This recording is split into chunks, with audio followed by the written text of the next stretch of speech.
is a video overview of this knife. This knife is the Emerson Kershaw collaboration. It's the CQC6K. And so what they did was they basically took a lot of the features of an Emerson and they put them in a budget knife made by Kershaw, produced by Kershaw, made in China. And so what we have is we have a knife that's very similar to the CQC, I believe it's the 6, although it does have a lot of stuff from the 7 as well.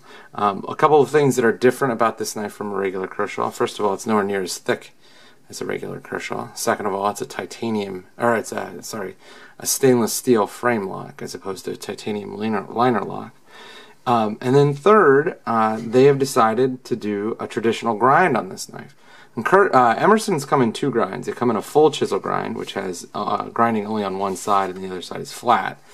And then they have what they call a V grind, where it's ground on both sides except for the cutting bevel, and the cutting bevel is still chisel ground. This knife is, as you can see, it is ground on both sides, and the cutting bevel is ground on both sides. So this is a much more conventional knife.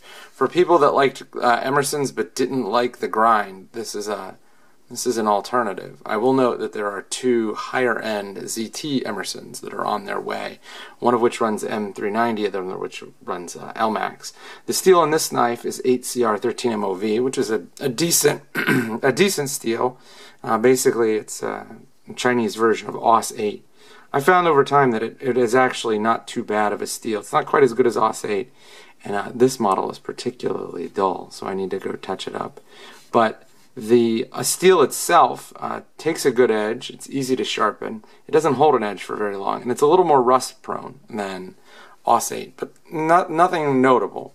The knife does have the typical thumb stud in case you want to do a slower deployment, but it also has the wave feature here, and this is almost exactly the same, if not exactly the same shape as the wave feature on a traditional Emerson. There's another production company that uses an Emerson wave, and it's Spyderco. Both the Endura and Delica come with waved versions, and the Spyderco version of the wave is much more pronounced. It goes much further out here. It's much longer. This wave actually I found is quite fine. It waves out of your pocket. The pivot here is very smooth, especially for, I ended up paying around $35 for this knife. It's very smooth. You can see that they did something that's very unusual for a production knife. They kept the typical Emerson setup on the fasteners. And so let's see if we can get real close on this one. There you go. So it's a flathead there. And then on this side, it is 3 Phillips heads, and they tie into the back spacer here. So again, very unusual, because most of the time in a production knife, especially at this price, they just opt to put Torx bits on. But they kept the really accessible bits, and I think that, or the really accessible drivers, and I think that's one of the things that I really like. I mean, it's a small touch, they didn't have to do it, but it ended up making a big difference. And the knife feels really good in the hand. There's a pronounced finger choil here. The thumb ramp for the wave works quite well. I found that deploying the knife this way is easy. I like thumb plates much better than thumb studs. And I think that a lot of the features that people like in Emerson's, the wave, the really nice accessible screws, are present in this knife. The one thing that I would note, having had 2 Emersons now, one of which was a Horseman, the other was a CQC7, this knife isn't as thick or as robust as an Emerson, but I think that if you're doing like middle to heavy duty tasks, this will hold up fine. And if it doesn't, you can just go get a new one because they're like $35. There's a sentiment online that, you know, buying a Kershaw Emerson will make you want the real thing. I'm not 100% sure that's the case. I think that a lot of the guys that will buy these knives just like the wave feature, maybe just like the sort of simple rugged looks, but don't really need all of the things that you get in an Emerson. I mean, the Emersons are just much bigger, much stouter knives than this knife is, and I'm not sure how many people need that. So time will tell. I think it's also interesting to note that the patent on the wave expires either in 2014 or 2015, depending on when the patent was filed.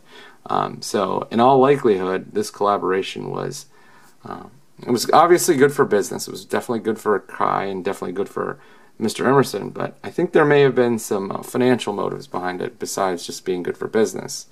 I really like this knife. There are a bunch of other Kershaw Emerson collaborations. This one has a really traditional clip point blade, and as you can see, let's see if we can get this to focus here. Yeah, there you go. There's a lot of stone washing on the grind, and then the flats are grinder satin. And it looks great. It's a really good looking knife.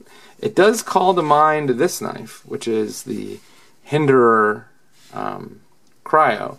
Same G10, very mild texture G10, and then same stainless steel frame lock. This one's stone washed, and this one's just bead blasted. But lots of similarities here, and right now you're getting a bunch of really good values in the Kershaw lineup. So this is the video overview of the Kershaw Emerson CQC6K, and a review will be coming shortly.